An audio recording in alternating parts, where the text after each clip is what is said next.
Good morning. আজকে সকালটা আমার একটু দেরিতে শুরু হয়েছে, একটু মানে কিছুটা। সেজন্যই একটু তাড়াতাড়ি হাত চালিয়ে ঝটপট করে যে নিত্য প্রয়োজনীয় কাজগুলো শেষ করে ফেললাম। প্রত্যেক দিন আমার সকালবেলা উঠে এটাই কিন্তু খুব জরুরি কাজ, আর সেজন্যই আমার এই নিত্য প্রয়োজনীয় যুদ্ধটা ঝটপট শেষ করে ফেললাম। এখন সবে শুরু করেছি, দেখা যাক কতক্ষণে শেষ হয়। আজ ভাবছি তোমাদের সাথে একটা কথা শেয়ার করব। এটা আমার সম্পূর্ণ নিজস্ব ধারণা বা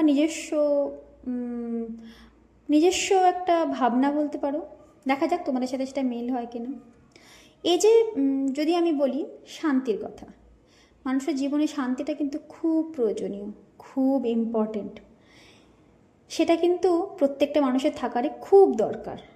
এবার সেটা যে সকলের কাছে সমানভাবে হবে তা কিন্তু নয়। এক একজনের কাছে এই শান্তির ডেফিনেশনটা এক এক রকমের। কারোর কাছে ভালো, কারোর কাছে মন্দ, কারোর কাছে দুঃখ, কারোর কাছে বা খুবই দুঃখপ্রবণ।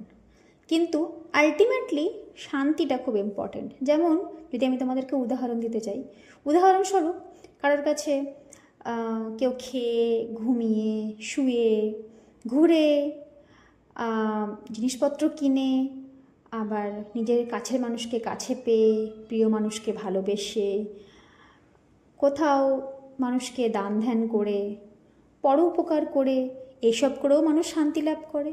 আবার কিছু মানুষ এমনও আছে যারা অন্যকে কষ্ট দিয়ে, অন্যের জিনিসপত্র কেড়ে নিয়ে, অন্যকে দম্ভ দেখিয়ে, অন্যের উপর অত্যাচার করে, অন্যের বিরোধিতা করে, অন্যের জিনিসপত্র আত্মসাৎ করে, অন্যের জিনিসপত্র কেড়ে নিয়ে, অন্যকে সর্বশান্ত করে তাতেও শান্তি পায়। তাই শান্তিটা ডেফিনেশনটা এক একজনের কাছে এক এক রকম। কারোর কাছে ভালো, কারোর কাছে বা মন্দ, কিন্তু তার নিজস্ব প্রাপ্তি এটাই যে হ্যাঁ, এটা করে কিন্তু আমার ভীষণ ভালো লাগছে, ভীষণ শান্তি পেয়েছি আমি।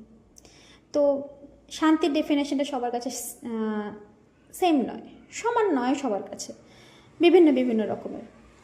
কিন্তু তবুও সেই জিনিসটা কিন্তু ভীষণ দরকার, ভীষণ ইম্পর্টেন্ট। আলটিমেটলি সেটার প্রভাব বা সেটার পরিণতি কী হবে সেটা কেউই জানে না। তবে আমরা সবাই এটা জানি যে ভালো কাজের পরিণতি ভালো, আর মন্দ কাজের পরিণতি মন্দ হয়। তো সেই ভেবে দুনিয়াতে অর্ধেকের বেশিরভাগ মানুষই তো কাজ করে না, ব্যাস করে তাদের ইচ্ছে। আমি এটা করছি, তার পরিণতি কী হবে সেটা কেউই জানে না।